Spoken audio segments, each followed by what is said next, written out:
آگے ایک اور حدیث مبارک عرض کرنا چاہوں گا۔ سرور کونین صلی اللہ تعالیٰ علیہ وآلہ وسلم شاہ فرمایا، تم لوگوں کو اپنے مالوں سے خوش نہیں کر سکتے، لیکن تمہاری خندہ پیشانی اور خوش اخلاقی انہیں خوش کر سکتی ہے۔ سبحان اللہ۔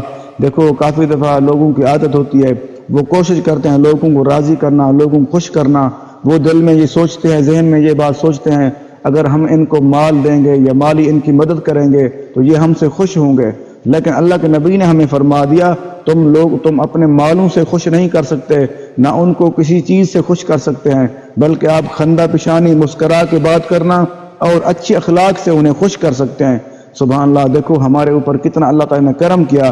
اگر ہمارے پاس یا کسی انسان کے پاس کوئی مال و دولت نہیں ہے یا کسی کو مدد کرنے کے لیے کچھ بھی نہیں ہے، اگر وہ عادات اچھی اپنا لے پھر بھی وہ لوگوں کو خوش کر سکتا ہے۔ کافی دفعہ یہ چیز میں نے اپنی زندگی میں تجربہ کیا ہے، کیونکہ کافی لوگ ہوتے ہیں ایسے بڑے محبت کرنے والے، ان کی عادات بڑی اچھی ہوتی ہے اور ان کو دیکھ کے بھی دل خوش ہو جاتا ہے، کیونکہ لوگ ان سے بڑے خوش ہو جاتے ہیں۔ حالانکہ وہ پیسے وغیرہ کوئی چیز نہیں دیتے، ان کو کسی کی مدد نہیں کر سکتے مالی حساب سے، یا ویسے بھی مدد نہیں کر سکتے، جانی جسمانی بھی نہیں کر سکتے۔ اگر ان کی عادات اچھی ہوں اور مسکرا کر بات کرنے والے ہوں، لوگ ان سے محبت کرتے ہیں اور لوگ ان سے خوش ہوتے ہیں۔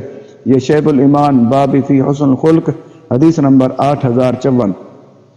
آگے ایک اور حدیث مبارک عرض کرنا چاہوں گا کہ سرکار دو عالم صلی اللہ تعالیٰ علیہ وآلہ وسلم شاہ فرمایا، دو خصلتیں، دو عادتیں ایسی ہیں جو منافق میں نہیں پائی جا سکتی۔ اللہ اکبر۔ دیکھو ہمیں اللہ کے نبی نے منافق کی نشانی بھی واضح فرما دی اور مومن کی نشانی بھی واضح فرما دی۔ آپ فرما دیا جو انسان منافق ہے، جس کے اندر منافقت ہے، اس کو سمجھ لینا چاہیے کہ اگر آپ نے فرما دیا کہ اس کے اندر یہ دو عادتیں، دو خصلتیں نہیں پائی جائیں گی، اگر اللہ نہ کرے کسی انسان کے اندر منافقت موجود ہے، اس کے اندر دیکھ لینا چاہیے کہ یہ دو عادتیں اس میں نہیں ہوں گی۔ پہلی عادت کون سی ہے؟ اچھے اخلاق والا۔ جو منافق ہے وہ اچھے اخلاق والا نہیں ہوگا، جو مومن ہے وہ اچھے اخلاق والے ہوتے ہیں۔ اور آگے فرمایا دین کی سمجھ، کیونکہ منافق لوگوں کو دین کی سمجھ آ ہی نہیں سکتی، کیونکہ جس انسان کو دین کی سمجھ آ جاتی ہے وہ مومن بن جاتا ہے، وہ منافق نہیں رہتا۔ اس لیے ہمیں پہچان بتا دی، جو انسان اچھے اخلاق والا ہے وہ سمجھ لے مومن ہے، جو انسان اچھے اخلاق والا نہیں ہے، رذائل اخلاق والا ہے، وہ سمجھ لینا چاہیے منافق ہے۔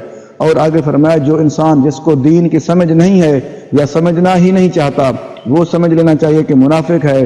جو انسان دین کی سمجھ رکھتا ہے یا سمجھنا چاہتا ہے، وہ سمجھ لینا چاہیے کہ مومن ہے۔ اس چیز پہ ہمیں غور کر لیں۔ یہ ابو داؤد شریف کی حدیث ہے، کتاب السنہ، حدیث نمبر 4682۔